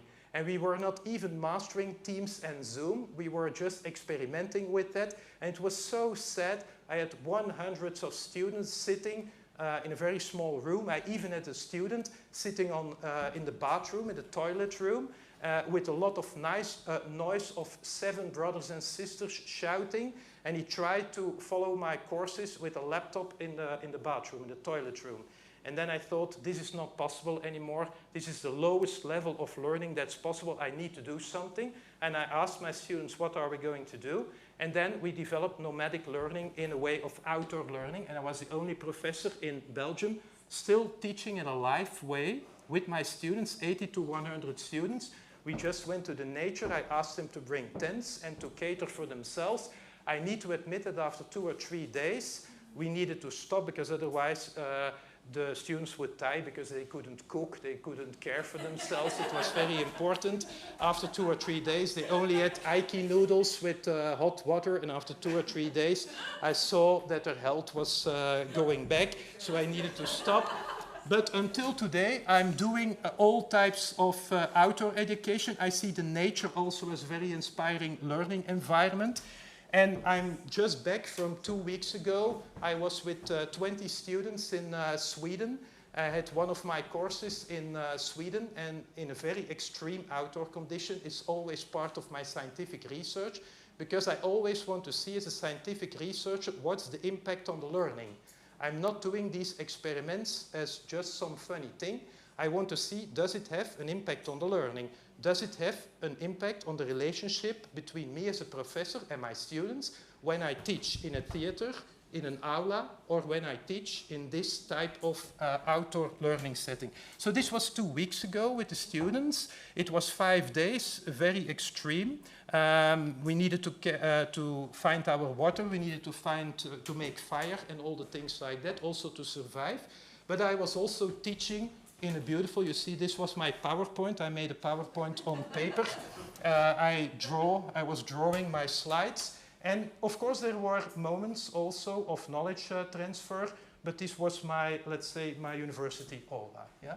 So I was experimenting together with a colleague, and these are pictures of the nature as an outdoor learning environment. Innovation in all types of spaces, innovative learning spaces. I always pop up in empty shops spaces in Antwerp. I also pop up in, last year I popped up in nightclubs, because nightclubs are very interesting for me, because during the day they are empty, and then I can teach, and in the night other things can happen in nightclubs. So I always go to nightclubs and to shops, and a lot of interesting things happen. But of course the tech giants are also telling us that we can organize innovative learning environments also via the internet. And this is the example of Virbela, in which you can organize learning environments completely in an, let's say, online version, and that we already have online campuses. So students can stay at home, or adult learners can stay at home. They can meet people, they can go to a person and talk to that person, but they stay at home and they don't meet in a live way, in a real way. And this is me experimenting with a colleague, professor from the University of Ghent, where we were experimenting of teaching in the metaverse, because Mark Zuckerberg is also telling us that we should teach in the metaverse. I completely disagree, that's something else, but as scientists we need to experiment with that. So we were teaching with students of medical sciences from all over the world, and this is the way how you do it. So you can organize your teaching rooms in the metaverse, and this is what Mark Zuckerberg wants. And you can even give them a handshake, but it's completely artificial, the handshake, because you do it with all types of controllers. I don't like it, but my colleague is a big fan. Koen Kas is teaching now in the metaverse. He doesn't leave his home anymore, I think, as a professor. He can teach in the metaverse. And of course, in this innovative learning environments, we innovate also in all other types of things. You're sitting already a long time on a chair. Normally every 20 minutes I do a movement mix with my students, because it's important for the body to move. We have a human body, we are made as nomads to move. So it means that every 20 minutes we do a small movement mix in order to have a positive impact on the learning. I have to admit that scientifically spoken, it doesn't have a big impact on the learning. So I just bring this because it's important that we always research whether it has an impact or not. So it's nice when my students say it's good to move the body and it gives me good comfort, but we don't see a real differentiating impact on the learning. So that's important to know. But of course we also need designers, and this is a very good example of one of the biggest design offices in the world, IDEO. I really advise you to search this, Bendable. It's so beautiful. It's learning for local communities, how they designed a very attractive environment in which people can offer learning activities, in which people can search for learning activities. It means that if you are very good at financial stuff, if you know a lot about how to deal with a loan, for instance, then you can put it on Bendable for your local community, and you can say, if you want, I can help you on this topic. You can come over and we organize a learning activity. Bendable is very interesting, and this is also designed by IDEO, and that's why we need designers in order to design this type of learning stimulating learning environments. Yeah? Of course, there are so many other best practices, some of which you probably know. You can research them. I'm not going to talk about all these details, but it happens all over the world. These are best practices in innovative learning environments, from Korea to Mali to Norway, prison libraries, family learning, rural community libraries, so many examples all over the world. We are building innovative learning environments. The last part is only 2 minutes, is that I'm going to share a new branch of scientific discipline. And this is the new scientific discipline of scientific educational design research. And that's the research domain that I'm practicing. You saw some pictures from the experiments that I'm doing. They are always part of scientific educational research. And this new type of research is complementary to the traditional pedagogical sciences or andragogical sciences and the traditional educational sciences. So now designers are engaging also in scientific research on education. We also need designers because they practice, let's say, other types of scientific research, for instance, action research. And you already saw the experiments that I'm doing. As a scientist, I'm also part of the scientific context in which I'm researching. So I'm observing and I'm also part as a professor. So this means that educational design research is still in its infancy and its rise as an educational research methodology is relatively recent. Some of my colleagues in the Netherlands, I'm also practicing it. And the question is design research also appropriate to deal with research topic? Because we only know design from, for instance, furniture design, textile design, and all the things that are happening in this beautiful center. But designers also need to engage now in educational design. And that's the new branch. And what I'm saying is that this educational design research addresses educational problems in real-world settings, and that we have two primary goals. We have one goal to develop knowledge, and we also have a goal to develop solutions. When I started with nomadic learning, I could show you a small movie, but we don't have the time now. I started it because my campus was not adapted to the learning processes that I needed to do with the students. And my rector always told me, yes, we're going to build a new campus in 10 years, but we don't have the money now. But I didn't want 10 years of students to have bad learning settings, because I needed to engage with my students in creativity aspects, but my classroom was so small that we even couldn't stand in the classroom. So we needed space, we needed to go out, and that was the starting point. This is a very typical example, because my rector told me we don't have the money, and that's what professors do. Okay, then we need to wait for 10 years because there is no money. No, we cannot do that anymore. As designers, we are provocative, and we want to change the world and to make better learning conditions. So we really have to develop solutions. Of course, we do it in real learning settings. We don't do it, this type of research, in laboratories. And we do it to craft usable and effective solutions in education.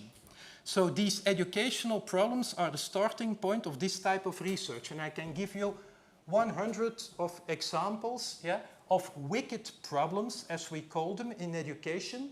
And we don't have solutions for these wicked problems. Last week in Antwerp, I had teachers complaining to me that 16 and 17 years old are now in a bore-out. Not a burnout, but a bore-out, that they completely disengage in traditional learning processes. And the teachers, they tell me, I'm academically competent. I learned a lot about didactics. I know all the tricks to have a good didactics in the classroom, but it doesn't work anymore. So this has a very bad influence on the, let's say, the identity of the teachers who feel that they don't have solutions anymore. This bore-out of 17 and 18 years old in the city of Antwerp is a very interesting example for scientific educational design research. Because the complementary the scientific fields like the pedagogical sciences and the educational sciences until now didn't succeed in bringing solutions for these very wicked problems. That's what we call them, wicked problems, very tough problems in education.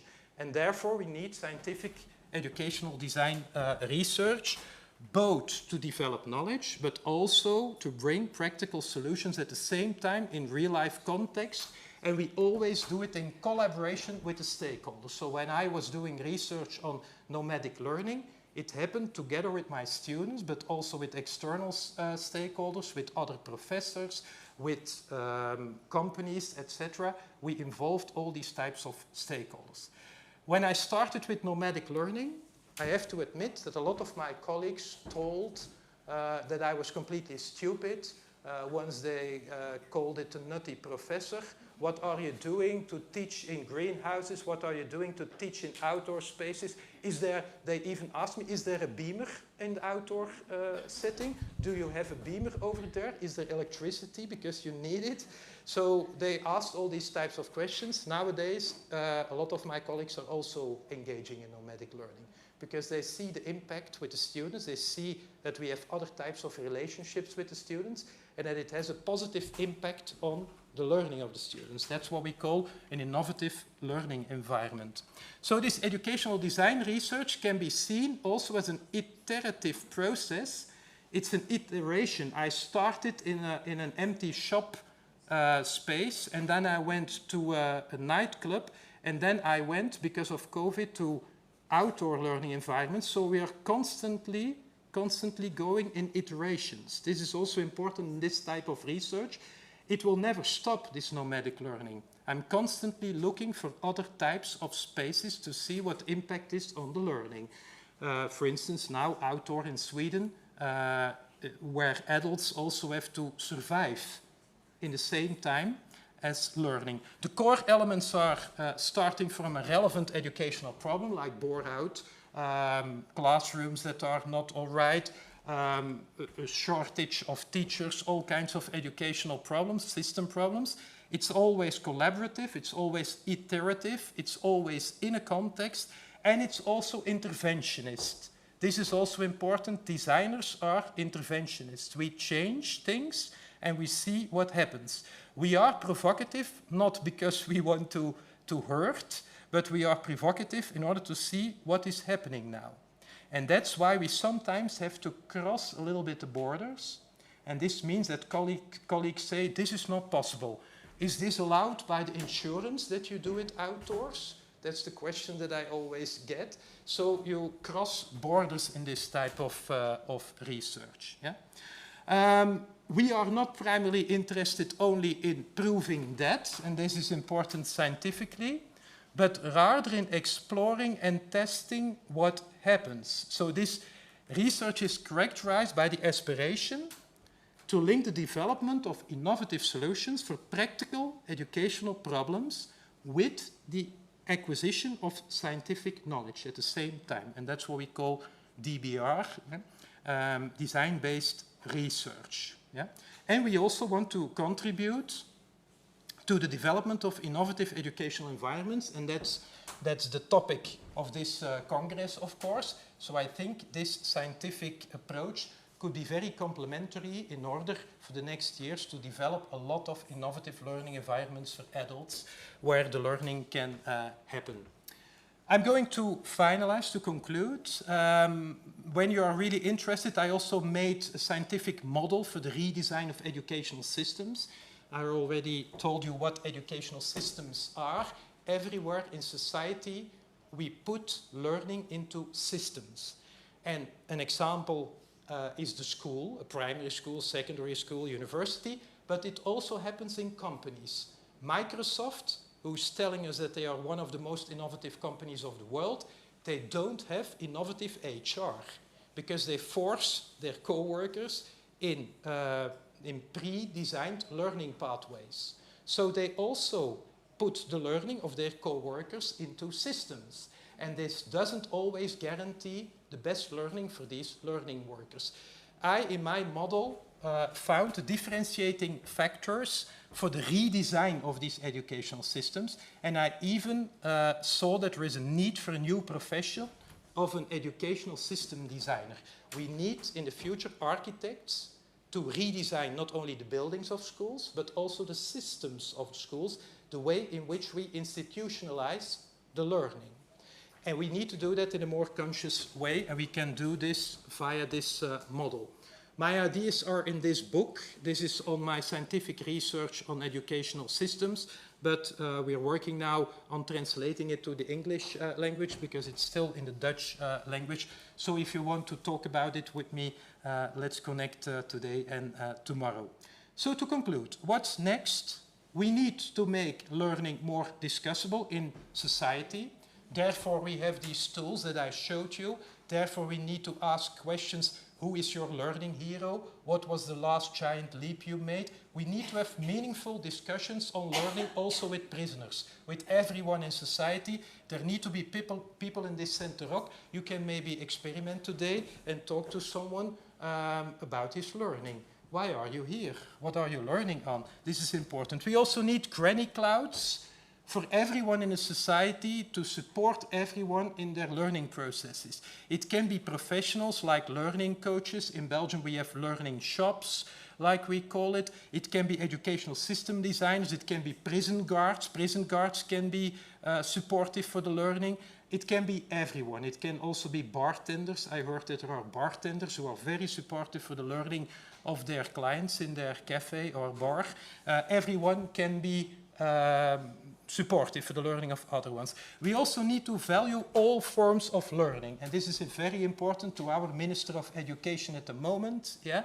We need to value all forms of learning. Hobby learning doesn't exist for adults. All forms of learning are valuable.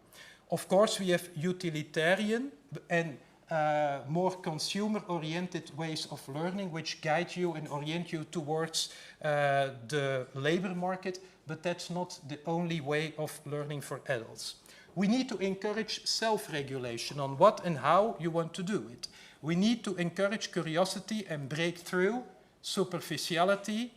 We need to make university and college education models lifelong learning models, not in 4 years to get a bachelor or a master degree. We need to radically simplify the complexity of learning and go to the essence. Yeah? And we need to stimulate more research on lifelong learning, what does matter, and therefore I also think it's important to have the new complementary scientific discipline of scientific educational design research, and we must not treat the centers for adult education, and this is the Flemish situation, as Cinderellas. Yeah? We need to treat them in the same manner as compulsory education because they are very important in society. In Flanders, these centers for adult education are some kind of Cinderellas. Yeah? They always come in the last place. We don't even know that they are over there. Yeah? We need to organize lifelong learning based on impact thinking. For instance, entrepreneurial learning through teaching methods curated by entrepreneurs themselves and not curated by teachers who talk about entrepreneurship without being an entrepreneur. This is also important in adult learning. Yeah? We have a lot of teachers in Flanders talking about entrepreneurship without knowing what an entrepreneurial mindset is. Yeah? So this is also important in other professional contexts. So to conclude, let us discuss learning, let us dialogue about it, let us support and challenge each other to achieve lifelong learning full of passion, delightful lifelong learning. Everyone is eager to learn. Thank you very much for your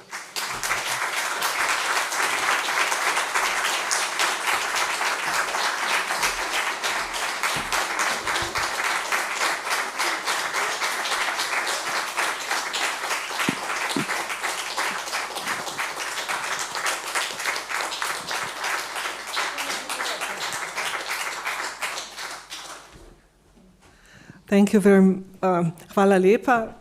Thank you very much, Peter, for this. It was really very inspiring.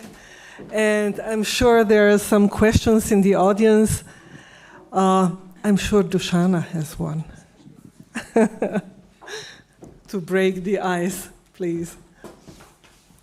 Slovenian University of the Third Age. I don't know. Dr. Dušana. I don't know if I have a question. I have questions. You have a lot of questions. And a lot of you have inspired, you have triggered a lot of thinking. Mm-hmm. Thinking about what we have already experienced and forgotten, and thinking about the future. So I don't know where to start. Can you help me? Yeah, okay. But you are from which organization? Yeah, I'm from, I have been deeply involved in adult education all my life, but I'm from Slovenian Third Age University, mm-hmm. and there's a problem of outreach, and right now or maybe not right now, for some years, about 10 years, we've been involved in researching the impact of the environment on our older students, how to open the institution as not to be ghetto, how to open it, how to make it visible. You were talking about visible learning, so that people who would pass by would be interested to come in, and vice versa. So this relationship is very important. For me, this is a very interesting point of view, because in the research project for the Flemish government on the people who are disengaged from learning because of age, we've done a lot of field research, and we went in the wild, and we saw that a lot of older people in Flanders are really angry on our government because there are a lot of societal evolutions in which they cannot follow, and in which the government didn't think in advance of a learning paragraph. How are we going to take all our citizens, also elderly people, in these transitions? And what we now see is that we even go into care homes, and that we put big monitors, we put big kinds of screens, because an elderly home is not only for care, it's also the care for the brain, it's also the care for learning. And we see that we can trigger them with interesting big visuals, that they are interested. What is this? What is happening? And a good example is Hugo. Hugo is one of our educational designers in our team of my company. And he is now 76 years old. And normally he cannot work anymore in a company because he is on pension. Yeah? And 8 years ago, we started with our company as the first in Belgium with artificial intelligence in education. Now everyone is talking about it, but 8 years ago, no one was talking about it except from Scandinavia, where they were already working on that one. And we introduced a solution from the University of Turku in Flanders, and we came on national television. It was 8 years ago. And then a guy, Hugo, called us. He was 68 years old, and he called us, and he was a former school leader, and he told us, I don't know anything about artificial intelligence, but I saw this on television. I want to know everything about it. Can I come and work in your company, and I will work for free? My accountant told me that's not possible. You cannot have people working for free. You're not a non-voluntary organization. So we found a solution to pay him, and now he's one of our experts in our team, 76 years old, on artificial intelligence. And this is what we need. He didn't know anything about it 8 years ago. He saw it on the television. He was triggered and he said, I want to know everything about artificial intelligence. So in 8 years, he completely went into the depth of artificial intelligence. He is now one of our experts, and he has to work 2-3 days a week in our team. He cannot stop working until he dies. He needs to keep on working in artificial intelligence.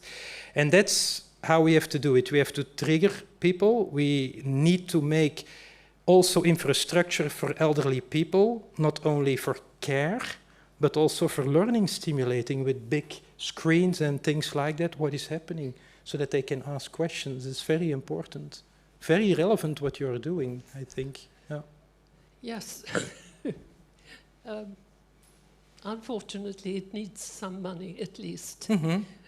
But concerning the example you have given, I think that this man, 76 years old, was lucky because he was, his learning was expected and appreciated. Yeah.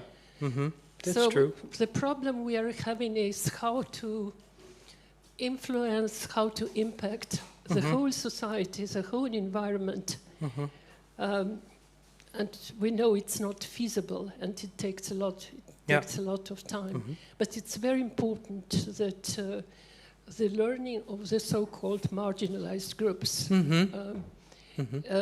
triggers interest of the whole of the institutions, of people in general, and so on. In our research project, the elderly people shouted, we want to learn, but support us in this learning. And I have one really... Yeah, very, very smashing example. The medicine company Johnson & Johnson, you know them for all the medicine. They asked Koen Kas, the professor, is a bio scientist, and myself to rethink, this is a little bit horror, the Baxter experience. You know Baxter, the needle they put in your arm for cancer treatment. And I really invite you to type in Baxter in Google Images. It's horror.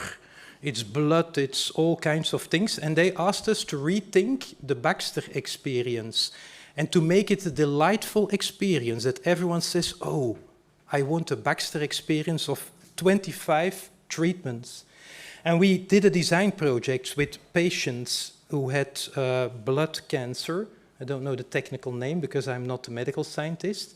And we had a lot of scenarios, and one of the scenarios we introduced, which meant that young students of bachelor degrees, they go into hospitals, and during these treatments, they help people to learn things. They ask them, what do you want to learn on? And then they start learning. And this means that people have a meaningful stay in the hospital because they need to stay there all day and wait. And then someone is learning you how to deal with your mobile phone, or someone is learning you to deal with something else. So this is a type of way we need to reach out to all types of people in society. We can learn in hospitals, for instance. And this is very meaningful. Yeah? So that are types, wherefore we need design projects in order to rethink learning, to go out of traditional classrooms. Learning can happen during a cancer treatment, if people want this to happen. But these people told us, oh, this is nice to connect with young people full of energy. They are talking with me. It's so nice. I like it during the treatment. I forget my worries, things like that. So that's an example. Yeah.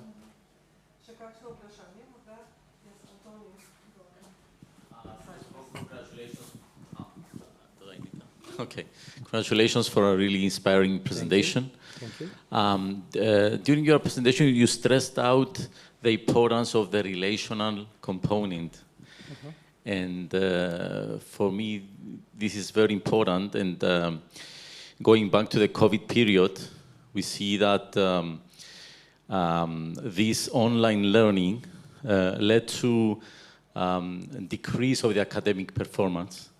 And this proved from worldwide research. And my question is that today, the biggest challenge we have in education is to drive out people, especially young people, from screens.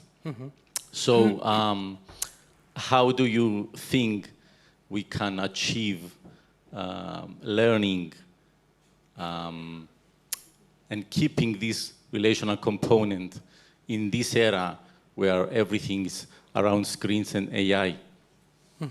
Yeah. First of all, I have to say that I think my position is in the middle, because sometimes we need these types of blended learning. I give you an example. My sister is a psychiatric nurse, and a lot of times she works during the nights. She has night shifts. And when she's lucky, she doesn't have a lot to do when the patients are sleeping, and then she can engage in learning.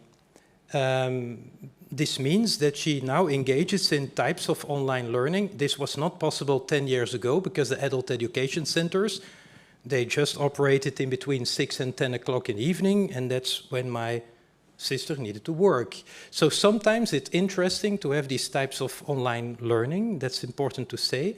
But apart from that, I see nowadays that my students are really very eager for the real human contact. And all the experiments that I'm doing with outdoor learning, learning in shopping centers, learning in sites for circular economy, they are so eager to learn. So when you change, that's what I say now as a designer, when you change the kitchen, then you change the family life. So when you change the traditional classroom, then you also change the learning environment, and other things happen.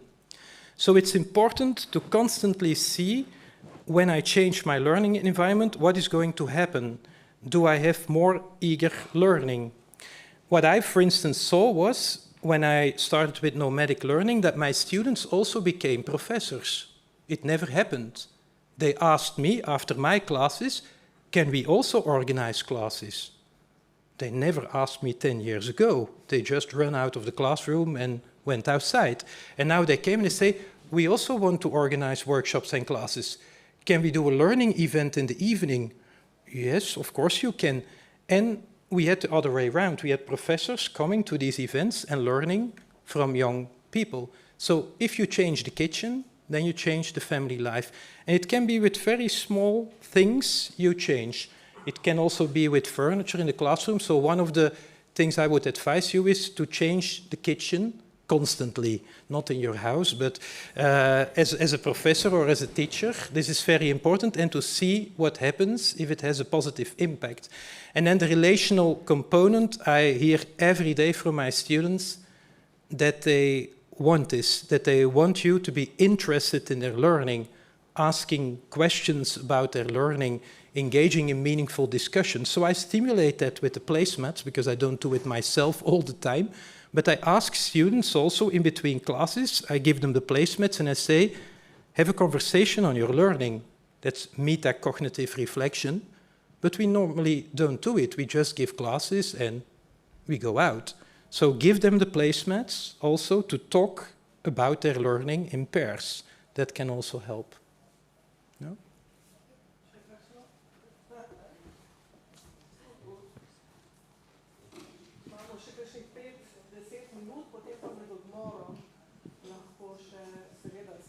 Tanja Vilič-Klenovšek. I'm coming from Slovenian Institute for Adult Education.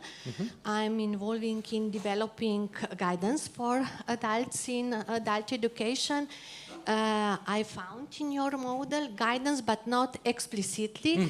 So I would like to stress that also you often mention students, teachers, the counselors are important profession in adult learning, especially because a lot of adults are not informed about learning opportunities, so there are a lot of work before they are starting with learning. So the counselors could be very important bridge from adults to learning, and we are developing this. And when you said what next, you mentioned coach for learning. I would like also say counselors, because especially vulnerable adults mean that coaching is not for them, but counseling, guidance, advising is very important. So I would like to add this and say about our experience. I completely agree with what you are saying. I didn't have the time. I can give a keynote on that research project on its own. But I talked about the research project and the 5 profiles of bridge figures, and the counselor is one of the 5 profiles. So this is very important to know. We need these types. We also need learning ambassadors. We also need bartenders to be counselors on learning. Everyone in society can be a counselor. But of course, from the 5 profiles, I think 3 of the 5 profiles are professionals, are profiles who are paid for counseling. And what I find a pity is, I'm talking about the situation in Flanders, is that our learning landscape has become so complex that we even now need learning shops in order for people to find their ways in the learning landscape. How is this possible? A learning landscape that is so difficult that we need, even for highly skilled people, that we need, let's say, guidance or counselors or to help them through the pathways of the very complex system of the learning landscape. It's also at the university, so that's a pity, but we need them, and I completely agree. And what's also important is that we designed these very low barrier tools, placemats, to talk with people who don't even know that they have a learning need, to reach out to them, and they say, what are you talking about? They don't even know they have a learning need. So how do you start this type of conversation? That's why we designed the very low barrier tools. We designed 12 different types of placemats in order to start, and these placemats can be used by the professional bridge figures, the counselors, the coaches, etc., but also by the non-professional ones, like the learning ambassadors in Ireland. So, yes, I completely agree. Yeah.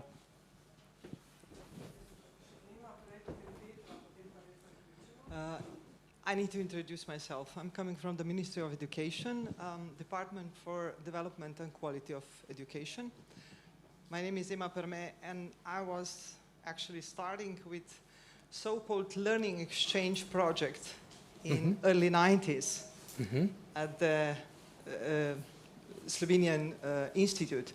So it was really, I would say, pretty similar to your project, one of those. But my question would go somewhere else at the moment. Well, you were focusing on adult learning and lifelong learning in adult period.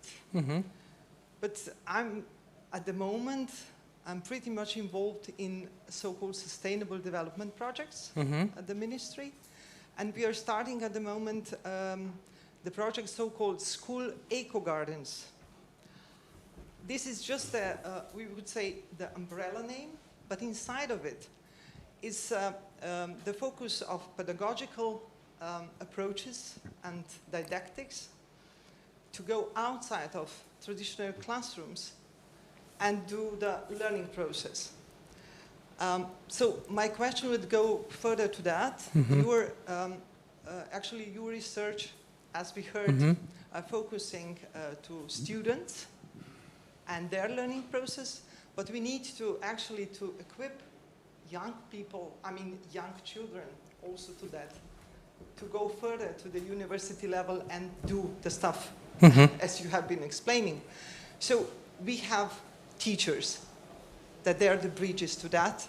So have you ever had any kind of, I don't know, even research or pilot or whatever experience of training of teachers? Thank you. Yeah, you're talking about one of the most complex phenomena in our society, sustainability. We don't even know what the word means, sustainability. It's so complex. We have, of course, the United Nations tiles on sustainability. This is a very interesting topic to learn. I think in Scandinavia, you have a lot of very good examples on what we call in learning theory, phenomenon-based learning, and that this is a very good approach for complex phenomena like sustainability. So it's called phenomenon-based learning. It has a very specific didactical character, but what's also important is you cannot talk, that's my opinion, you cannot talk about sustainability in a classroom. You need to experience sustainability. That's why we did Expedition Sweden. One of the learning goals of Expedition Sweden, of course this is for students, adult learners, is to live a more sustainable life. We have this in our curricula of our university, and then we only talk about it. We give them all kinds of models. But living a sustainable life means having impact and means also making choices in your life. I can really say if you live 5 days outdoors in one of the most fragile ecosystems in the world, completely away from the cities, that my students really experienced sustainability and the danger. We need to survive, we need water. So another thing is phenomenon-based learning, but also learning in which you experience the complex concept of sustainability. We cannot talk about sustainability. We need children and youngsters to experience the fragility of our ecosystem, for instance. So then we need to go in this ecosystem. We cannot learn in a classroom about the ecosystem. So I think these two, phenomenon-based learning and also learning within the ecosystem in which you experience it. We had last Monday, we had the end exam presentations from Expedition Sweden. And there it was very interesting to see students having been thinking about the impact that they want to achieve on sustainability and actions they already took. And it goes from simple things like eating less meat, for instance. It wouldn't have happened if we only thought them in a traditional way, I think. Yeah.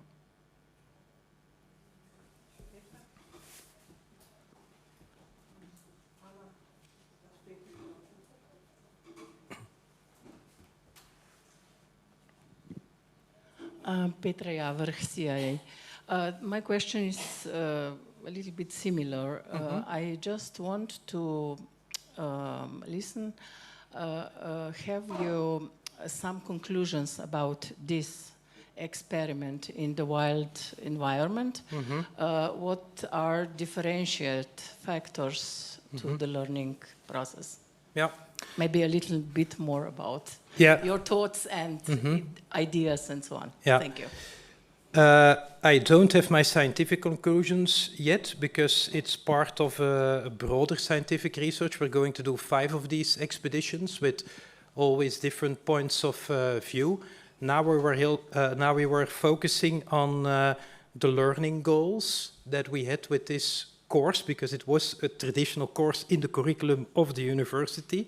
It was on personal effectiveness, on having impact, and on sustainability. It was also part of sustainability education. The things we already experienced was, we were 2 professors with 20 students. Yeah? One of the things was, in this extreme outdoor condition, was that the first step was to, it took already 2 or 3 days to, how would I say, to get comfortable with the complete other setting of being outdoors 24 hours a day. For me, this is normal because I do this a lot, but for the students who were urban students, it took a long period to get comfortable in this other setting. So it means that the learning goals that we had, it took already 3 days to have them open for these learning goals. They were concerned about for me, very easy things. About having enough water, because they didn't have enough water. The fire they couldn't make, and they were hungry. I wanted to engage in learning processes, but when you're hungry, I saw that it's not so easy to do so, because it was raining, it took 3.5 hours with steel and flint, 3.5 hours to get fire. Yeah? They were constantly experimenting. So that was also one of the conclusions, that our learning goals were too ambitious for this setting, or that we need to prepare them more in advance in the future. Very important also was the type of relationship. This was an interdisciplinary course, which means that we had students from psychology assistant until electromechanics and marketing, all different types of students. And one of the types of students, the students of psychology, they wanted to do counseling sessions in the evening. So this was very interesting, around the campfire.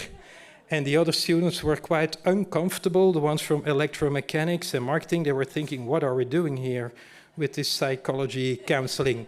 So there were learning effects that we didn't think of in advance. We wanted to focus on our learning goals, but this was not completely possible. So the course went to another direction as regards to learning goals. But we are within an educational system of university, and we need to focus on these learning goals. So this was also very intriguing to see. Yeah. Thank you very much. Thank you very much. Thank you very much. Thank you.